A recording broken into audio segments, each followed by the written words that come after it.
Welcome back to part 4 of our Dimensionality Reduction series. In this video we will delve into the details of t-SNE, which is one of the most commonly used dimensionality reduction techniques.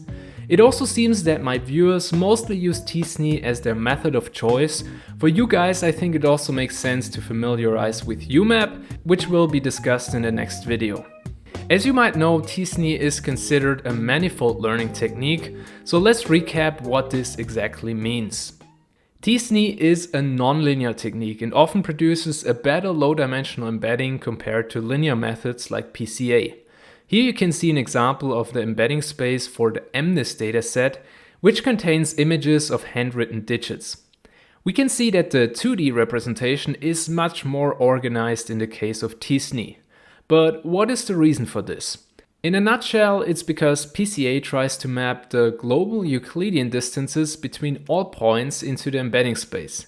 And apparently, Euclidean distance is not a great choice in higher dimensions. This problem was already mentioned in the first video of the series, which relates to the curse of dimensionality.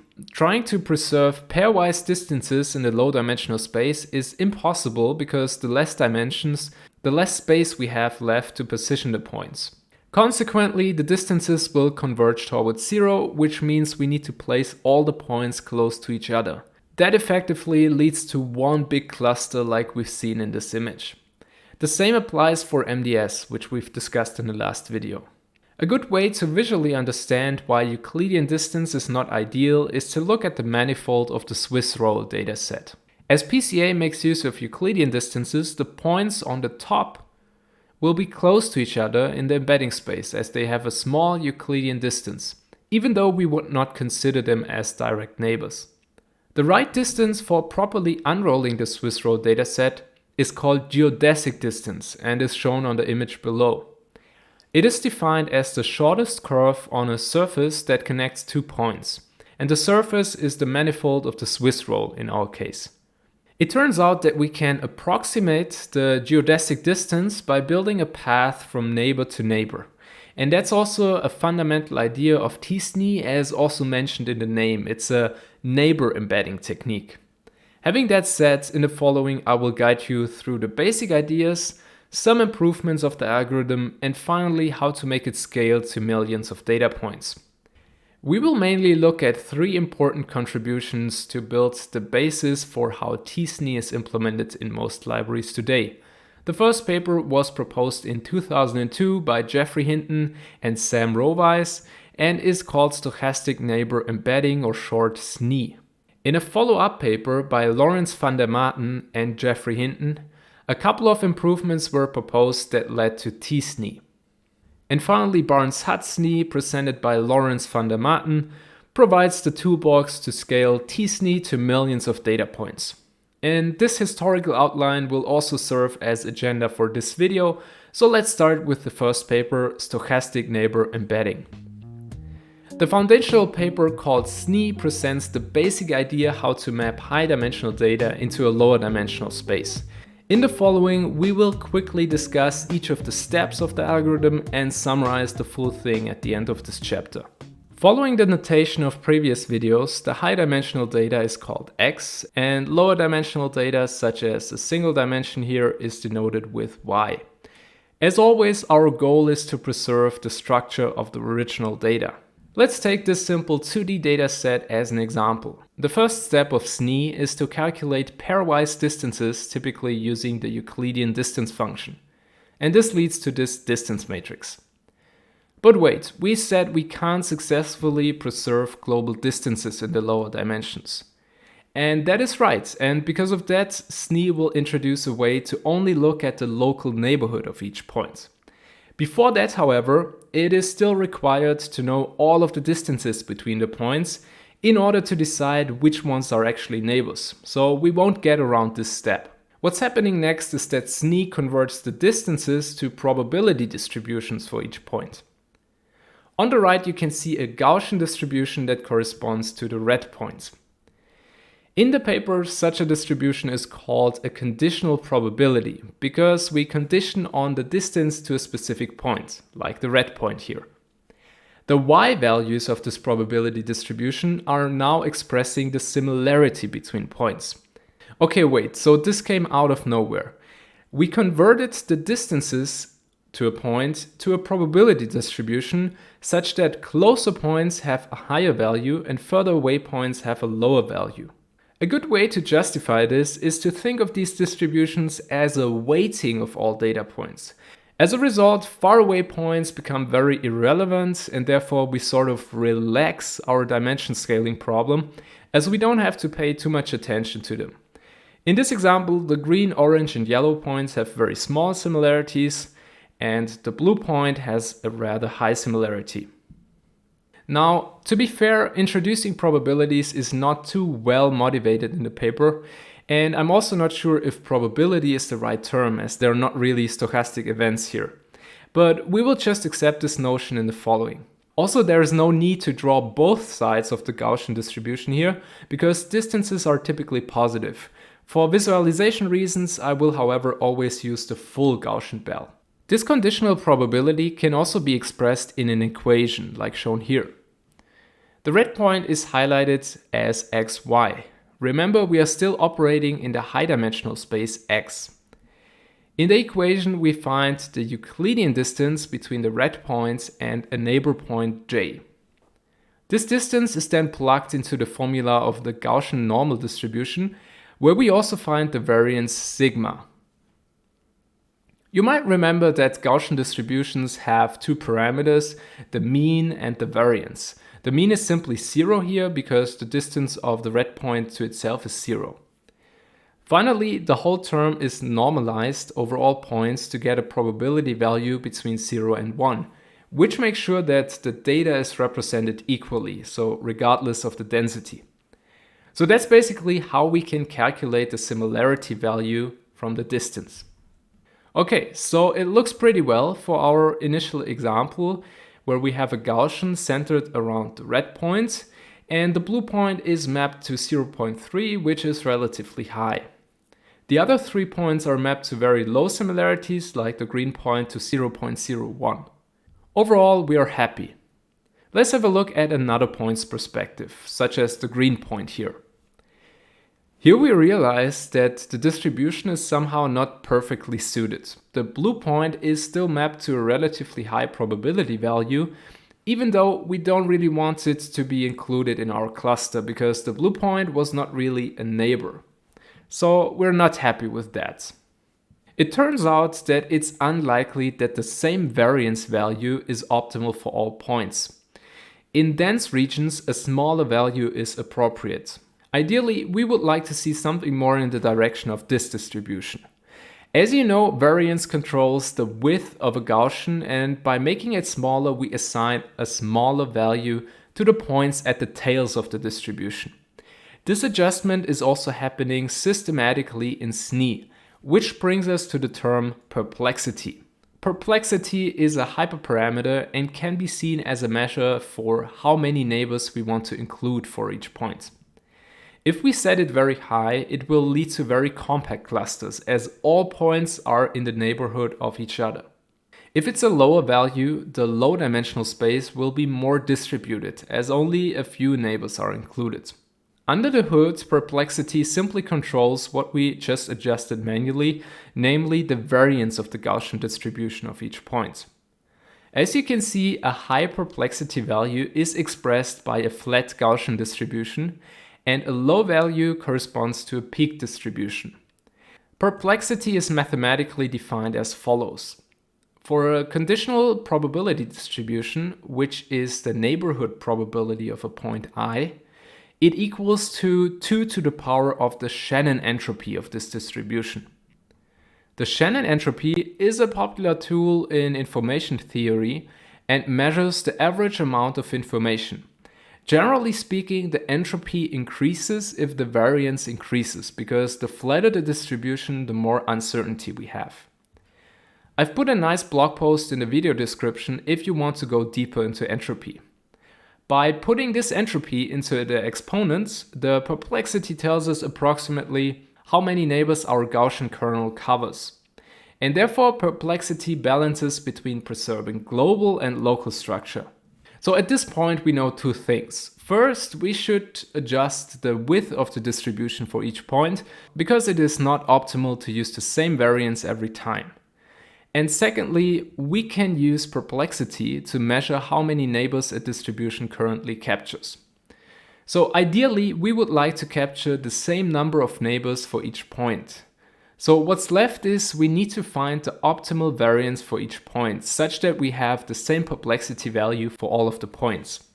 In order to find the optimal variance for each point, most of the libraries perform a binary search that finds a perplexity as close as possible to what we specify as hyperparameter, such as 30 in this example.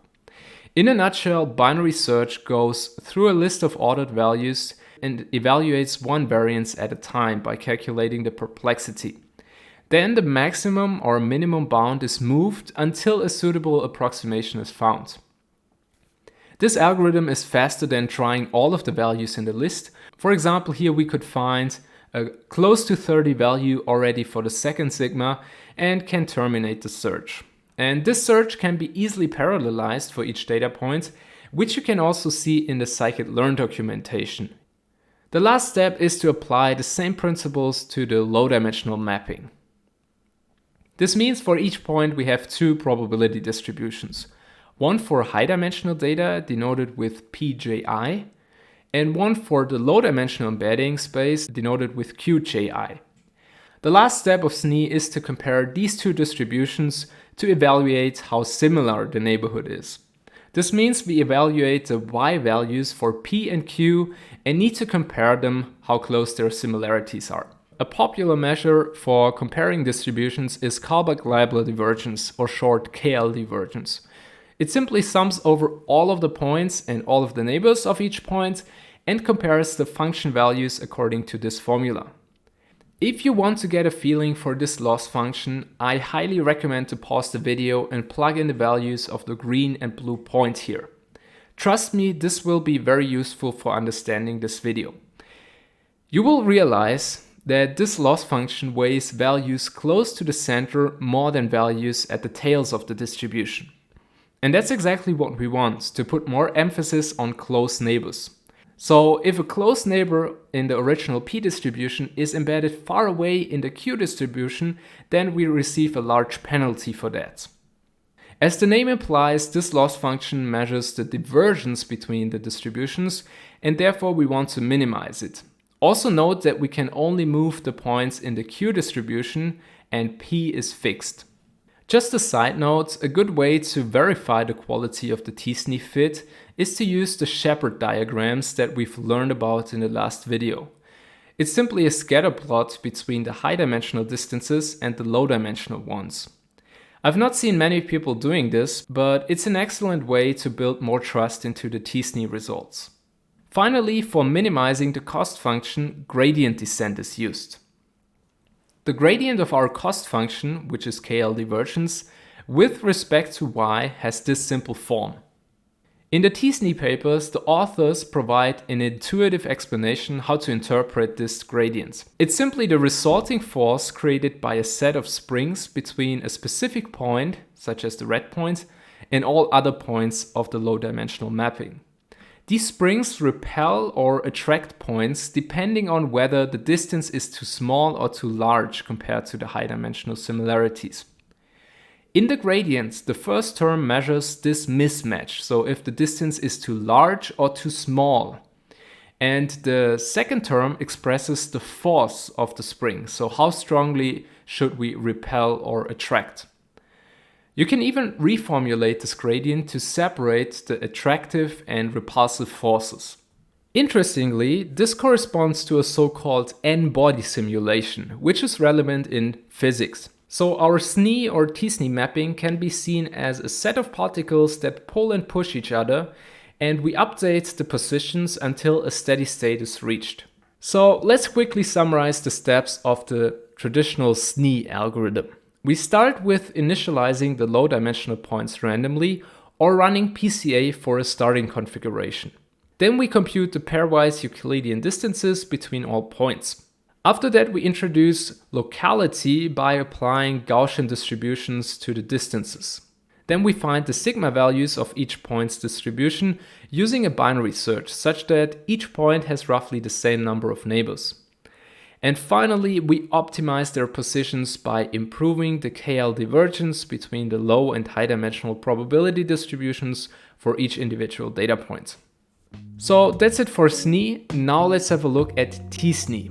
In a nutshell, it's just SNE with a couple of improvements, but the overall algorithm stays the same. In order to understand why we even need improvement, let's quickly discuss the crowding problem, which motivates the most important change, namely the t in t-SNE. Imagine we have a data set that is arranged in a two-dimensional space like this. In order to map this to the one-dimensional space, we can simply arrange the points in a line. Now, how well does this mapping preserve the distances of the original data? For this, we can have a look at the neighbor probability distribution of a specific point, such as green. Again, the distances correspond to similarity values, and the blue point is furthest away.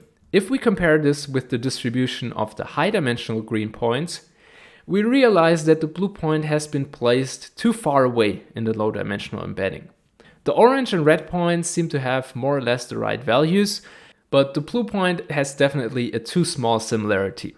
The issue here is that no matter how we arrange the points in the embedding space, we will always have the situation that some of the points are not as close as they should be.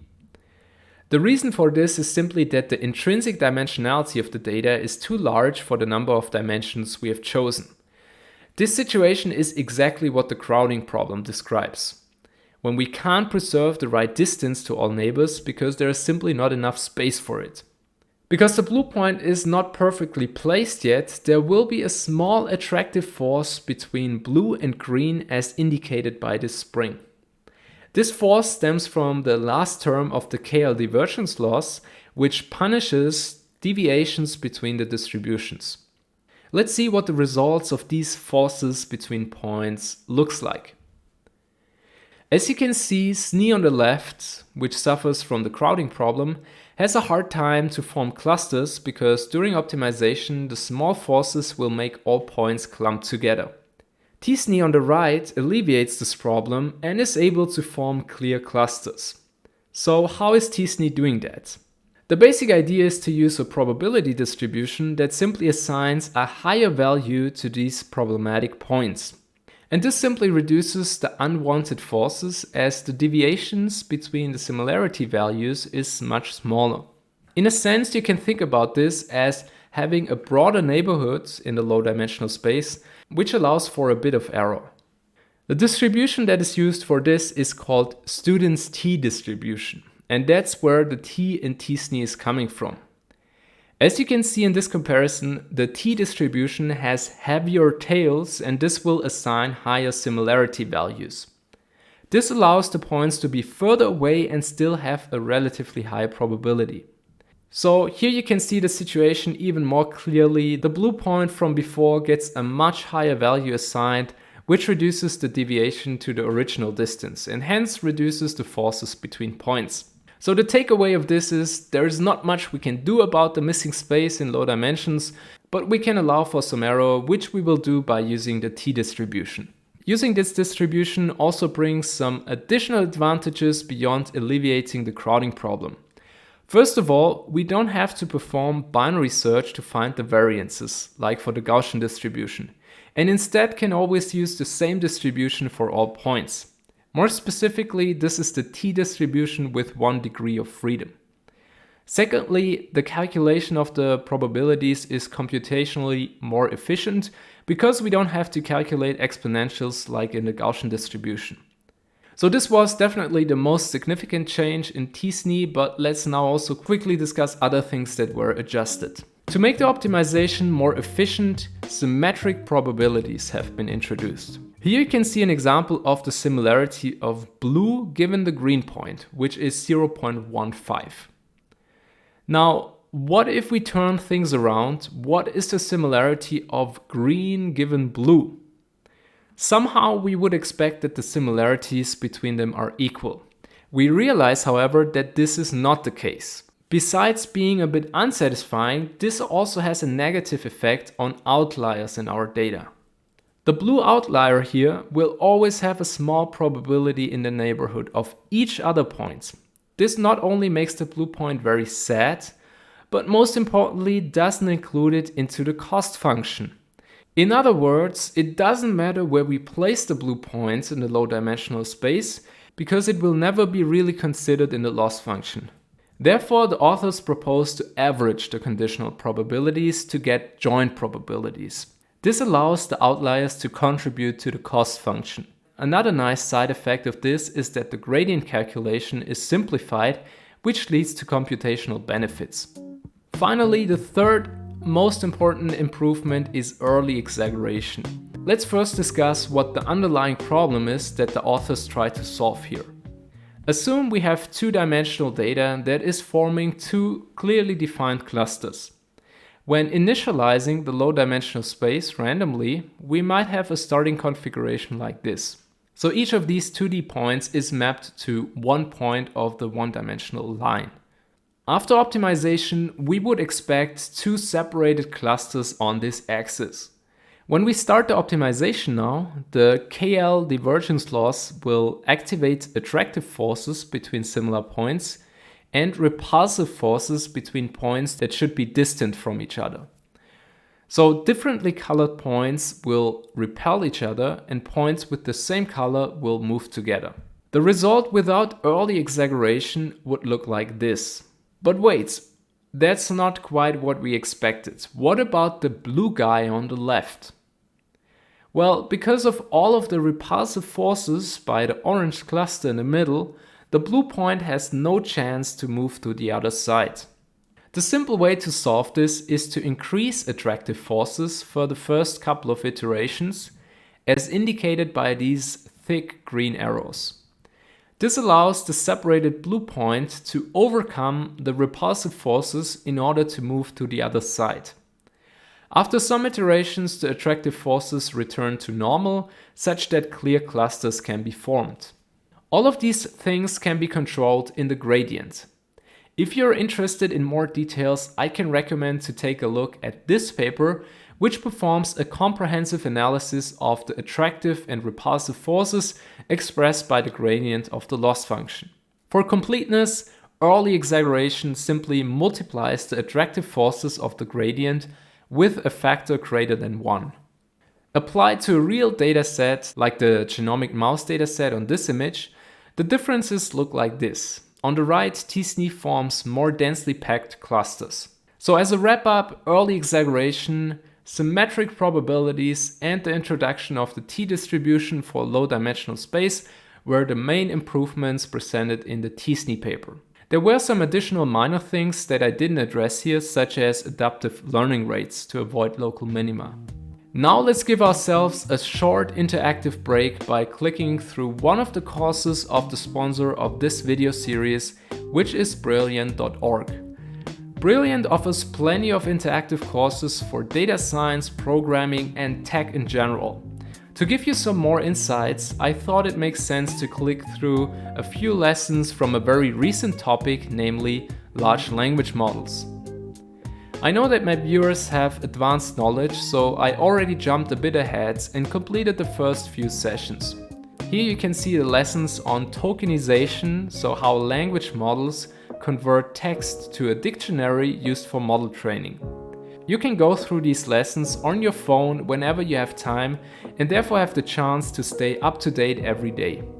You can get started for free for a full 30 days using the link brilliant.org/deepfinder, and the first 200 to sign up using this link will get 20% off the annual premium subscription. Now it's time to go through some code, and after that we will shortly discuss the Barnes-Hut SNE. So originally I wanted to go a bit deeper into the programming stuff, but this video is probably already too packed for this. So we will just have a short look at the t-SNE implementation in scikit-learn. So as you can see here, it says t-SNE minimizes the KL-divergence of the Gaussian and the student's t distribution Q. So that's exactly what we just talked about. And you can see that there is the Barnes-Hut method, which we will discuss after this coding section. And if you don't use Barnes-Hut, it will use the exact computation.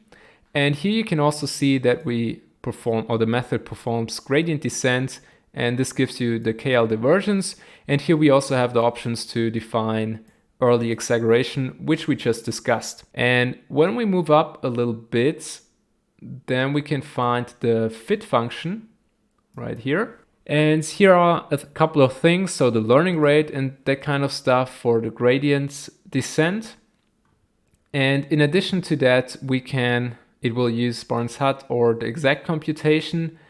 And you can also pass it another pre-computed metric. So typically it's calculating Euclidean distance. So this is exactly the pairwise distance part, which we discussed at the beginning of this video. And based on these distances, it's then converting them into joint probabilities. So we've also discussed that these are these symmetric probabilities. And for that, it will perform the binary search.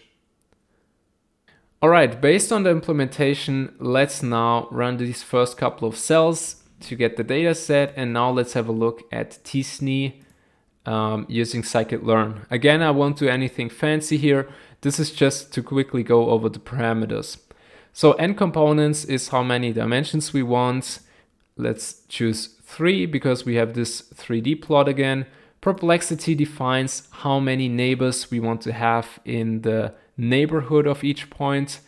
Then early exaggeration defines how strongly we want to scale the attractive forces when running early exaggeration for the first couple of epochs.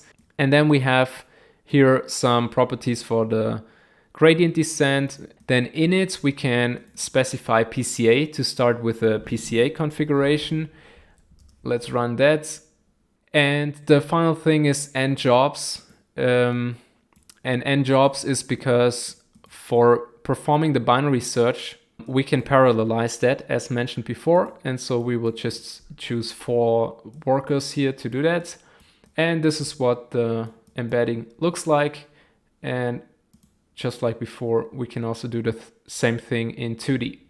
If you need a great guide to better understand the parameters and the effects of each of the parameters of t-SNE, I recommend to check out Distill.pub, which has a great blog post regarding this. This also helps to understand or to realize that t-SNE is actually not useful for clustering, because it doesn't guarantee that any of the information within or between clusters makes sense. The last thing we will discuss here, only on a high level, is Barnes-Hut t-SNE, which actually is very important because it allows to scale t-SNE to millions of data points. So we've just had a look at the documentation and we saw that there are 2 ways to compute the embeddings. Either you use the exact way, which has a squared computational complexity, or you use Barnes-Hut, which has a log linear complexity, so it's much more efficient. Remember when I previously talked about how SNE is connected to n-body simulations from physics? Well, it turns out that the runtime also used to be a big issue in that domain, especially when you deal with millions of particles. Joshua Barnes and Pete Hutt came up with an approximation algorithm for solving n-body simulations more efficiently. The basis for this approximation is to divide the space into cubic cells, which summarize the particles in the cell using the cell's center. The exciting idea of Lawrence van der Maten was to also transfer this to our good old t-SNE algorithm. Imagine we have millions of points and need to compute pairwise distances, probabilities, and all of that for every single point. Using Barnes-Hut approximation, we can alleviate the problem by summarizing the points belonging to the clusters. So instead of using all points of each cluster, we can just take the center. The second step of Barnes-Hut is to build a so-called quad tree, which summarizes all of the points belonging to a specific cell in a tree structure. By traversing this tree, we can efficiently calculate the repulsive forces between the clusters. This allows to approximate the repulsive part of the gradient by using only the centers of each cell. So eventually there's much more we could talk about when it comes to accelerations of t-SNE, but this was just a quick peek to give you some intuition about what is happening under the hood. Finally, let's go over our dimensionality reduction comparison table. First of all, t-SNE is a local technique as the embeddings are based on each point's neighborhood. Secondly, this method is nonlinear as we can approximate arbitrary shapes. And that's why it also belongs to the manifold learning techniques. The main purpose is visualization to gain intuition about the data. As the name implies, t-SNE is stochastic, and that's because the objective function is non-convex and different initializations lead to different minima. We learned that Barnes hut is an efficient log-linear approximation of t-SNE because t-SNE itself has quadratic complexity. The most important parameters are perplexity, early exaggeration, and everything related to gradient descent. The key idea is to use each point's neighborhood to create embeddings. Finally, it's important to note that t-SNE is an iterative algorithm and we can't apply it to new data like in the case of PCA. That's why there are also not many other applications other than visualization. Alright, this was a lot and that's it for today. Thanks again for watching and see you soon in the final part when we look at UMAP.